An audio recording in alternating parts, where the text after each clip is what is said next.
Hey, this is Charles Blair, the Mad Scientist, and we're streaming live on YouTube. Now, I wanted to make this quick video to show you guys what I like to call the numbers that count. Now, before you get to the numbers of a deal, you have to understand there's a couple of factors that must be adhered to. For example, when we as investors begin to structure a deal, we think in terms of what's going to be the best deal for us. Well, that's natural because we're trying to make the biggest profit in some circumstances. We're trying to make the biggest deal and best deal. But when you incorporate the desire and the well-being of the seller, now you can create fantastic deals. And I'm going to show you exactly what I mean by that. Right now, I want you guys to understand that we're going to have the video on the website. Of course, you're going to have it on YouTube. But all the different documents and stuff, you can head on over to realdealmeetup.com. That's realdealmeetup.com. And you'll get the documents that we're going to talk about in this video. Let's get back to the video. First and foremost, before you can negotiate a deal, you have to do your due diligence on that deal. And what I mean by that is, be prepared with all the facts. While I'm negotiating, I'm not just throwing out arbitrary numbers. I'm not just throwing out information to the seller. I'm backing up everything I say with facts. If I have the comps, I'm going to tell them exactly what addresses is comping out at this. If I have the details in regards to repairs, I'm going to tell them why I think the repair cost is going to be this, and I'm going to have to buy the property at this price. Sellers have no problem building a strong relationship with you, especially if that relationship starts off with facts. The truth behind your deal. You got to remember, we're already stuck in a system where most investors are perceived by the general public as to be rip-off artists. Well, when we know that's the furthest thing from the truth. But when you initiate that conversation, when you begin to build that rapport, and watch that magic word, the rapport with the seller, you will go a long way in the negotiation process. So, like I mentioned in step number 1, be prepared when you're negotiating with the seller. Have all your numbers, have all your details, have all your comps, all your paperwork right there on that conversation, whether it's in person or if it's on the telephone. Number 2, know the paperwork. And here's what I mean by that. Know thy paperwork. We use a simple 3-page contract, as you can see right here. We also have what we call our seller questionnaire. Once again, you can get those at the website realdealmeetup.com. Using this paperwork, it allows me to be in a comfortable level when it comes to negotiating. I know what goes where, and I know how the paperwork is structured. Not to mention, this particular contract allows us to buy the deals through multiple exit strategies. And when I couple that with my seller questionnaire here, I'm making sure I'm getting all the numbers that I need in order to structure this deal. So remember, know thy paperwork. It's not a contract. Another key point, when negotiating, don't call this a contract when you're buying. Call it the paperwork. That's a big one because people feel more comfortable. People feel more at ease signing the paperwork. When you say the contract, the first thing they think is, oh, I need to get an attorney involved on this. So it's the paperwork. Now, you're not buying a home, you're buying the property. Take that emotional attachment that the seller may have with the home and transfer it to you're buying the property. Number 3, dig deep. And here's what I mean by that. Every deal you do, every question you have must have a purpose.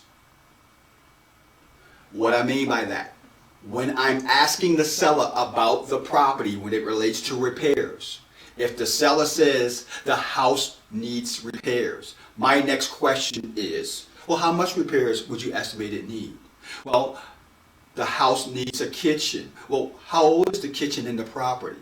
When was the last time you updated the bathroom? How old is the plumbing and heating system? Has the roof been taken care of? Are there any leaks? Drill deep when it comes to the questions you want answered, because that's going to best educate you when it comes to how to estimate the repairs. You need to know what's the specific answers you need in order to calculate the numbers for your repairs. So dig deep when it comes to your questions. You must leave that process knowing that no question was unanswered. Now, let's look at the 5 most important numbers in any deal. Number 1, I want to know what's the ARV, or the after repair value. Now, here's why I want to know that. A $200,000 ARV tells me that the properties in the neighborhood that are selling, that are rehabbed, are going for $200,000. And if I know that information, I know what my number I need to be at if I'm talking about rehabbing the property, what I can sell it for, what I'm going to need when I'm working with my hard money lender, where I can go at when it comes to the most I can ask for the property or I can buy the property for. That's how important knowing that after repair value is. Having that agent on your team to give you that number. Number 2, what is the repair estimate? In this sample, we got a repair estimate of $75,000. So I know that I drilled down to get that number. I went ahead and I found out from that seller, the kitchen needs to be updated, the bathroom needs to be repaired, we need new sheetrock, we need new appliances, we need new electric, new plumbing, new roof. We have to do a full rehab in this property.